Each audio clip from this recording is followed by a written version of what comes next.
Hi all, welcome to Blasters arena. ISLന്റെ media റൈറ്റ്സുമായി ബന്ധപ്പെട്ടുകൊണ്ടുള്ള സുപ്രധാന വിവരങ്ങൾ ഇന്ന് പുറത്തേക്ക് വന്നിരുന്നു. ഓൾ ഇന്ത്യ ഫുട്ബോൾ ഫെഡറേഷൻ ഇത് ഒഫീഷ്യലായിക്കൊണ്ട് സ്ഥിരീകരിച്ചിട്ടുണ്ട്. അതായത് മീഡിയ റൈറ്റ്സ് സ്വന്തമാക്കിയത് ഫാൻകോഡാണ്. 8.62 കോടി രൂപ നൽകിക്കൊണ്ടാണ് ഫാൻകോഡ് ഇത് സ്വന്തമാക്കിയിട്ടുള്ളത്. മറ്റുള്ള പാർട്ടികളെയെല്ലാം പിന്തള്ളാൻ ഫാൻകോഡിന് കഴിഞ്ഞിരുന്നു. എന്നാൽ ഇവിടെ ആരാധകർക്കൊരു സംശയമുണ്ട്. അതായത് ഡിജിറ്റൽ റൈറ്റ്സ് ഫാൻകോഡ് സ്വന്തമാക്കിയിട്ടുണ്ട്, TV റൈറ്റ്സും അവർ തന്നെയാണ് സ്വന്തമാക്കിയിട്ടുള്ളത്. ഫാൻകോഡിന്റെ ആപ്പിലാണ് നമുക്ക് മത്സരങ്ങൾ കാണാൻ കഴിയുക. പക്ഷെ TVയിൽ എവിടെ കാണാൻ കഴിയും എന്നുള്ള ഒരു ചോദ്യം അവിടെ ഉയരുന്നുണ്ട്. ഫാൻകോഡിന് സ്വന്തമായിക്കൊണ്ട് ഒരു ചാനൽ ഇല്ല. അതുകൊണ്ട് തന്നെ ഈ റൈറ്റ്സ് അവർ മറ്റുള്ള ഒരു ചാനലിന് കൈമാറുകയാണ് ചെയ്യുക. അതായത് ഫാൻകോഡിന്റെ പാർട്ണർമാരായിക്കൊണ്ട് ഏതെങ്കിലും ഒരു ചാനൽ വരും.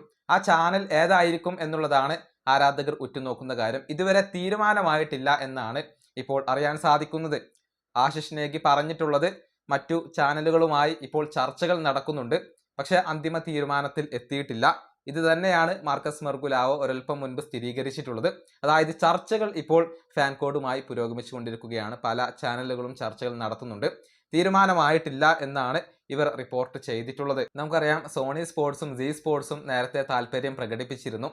എന്നാൽ ഇവർ രണ്ടുപേരും ബിഡുകൾ ഒന്നും നൽകിയിരുന്നില്ല. സോണി സ്പോർട്സിന് ഇപ്പോഴും ഇത് സ്വന്തമാക്കാൻ താല്പര്യമുണ്ട്. അതുകൊണ്ട് തന്നെ അവർ ഫാൻകോഡുമായി ചർച്ചകൾ നടത്തുന്നുണ്ട് എന്നാണ് പ്രതീക്ഷിക്കപ്പെടുന്നത്.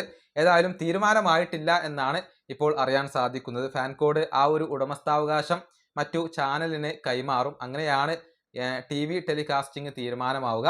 അതേസമയം ആപ്ലിക്കേഷന്റെ കാര്യത്തിലേക്ക് വരുമ്പോൾ ഫാൻകോഡിൽ തന്നെയായിരിക്കും മത്സരങ്ങൾ ഉണ്ടാവുക. ഇനി ISL ബ്രോഡ്കാസ്റ്റ് വാല്യൂവിൻ്റെ കാര്യത്തിൽ വലിയ ഇടിവാണ് ഇപ്പോൾ സംഭവിച്ചിട്ടുള്ളത്. അതായത് ഈ വർഷത്തെ കണക്ക് നോക്കുമ്പോൾ ഫാൻകോഡ് 8 കോടിയും 62 ലക്ഷം രൂപയും മാത്രമാണ് ചിലവഴിച്ചിട്ടുള്ളത്.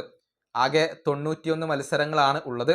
അതായത് ഒരു മത്സരത്തിന് കേവലം 9.5 ലക്ഷം രൂപ മാത്രമാണ് മൂല്യമായിക്കൊണ്ട് വരുന്നത്. കഴിഞ്ഞ സീസണിനെ അപേക്ഷിച്ച് നോക്കുമ്പോൾ വലിയ ഒരു ഇടിവ് ഇവിടെ സംഭവിച്ചതായിക്കൊണ്ട് നമുക്ക് കാണാൻ കഴിയും. അതായത് കഴിഞ്ഞ സീസണിൽ ബ്രോഡ്കാസ്റ്റ് ഡീല് നടന്നത് 275 കോടി രൂപക്കാണ്. ആ സ്ഥാനത്താണ് ഇപ്രാവശ്യം കേവലം 8 കോടി രൂപ മാത്രം.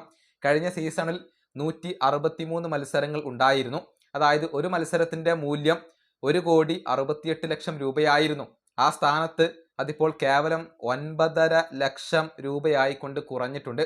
വലിയ ഒരു ഇടിവ് തന്നെയാണ് ഇത്തവണ സംഭവിച്ചിട്ടുള്ളത് എന്നുള്ളത് ഒരു റിയാലിറ്റിയാണ്. വലിയ ആവേശമൊന്നും ഇല്ലാത്ത ഒരു ISL ആണ് നമ്മെ കാത്തിരിക്കുന്നത് എന്ന കാര്യത്തിൽ സംശയങ്ങൾ ഒന്നുമില്ല.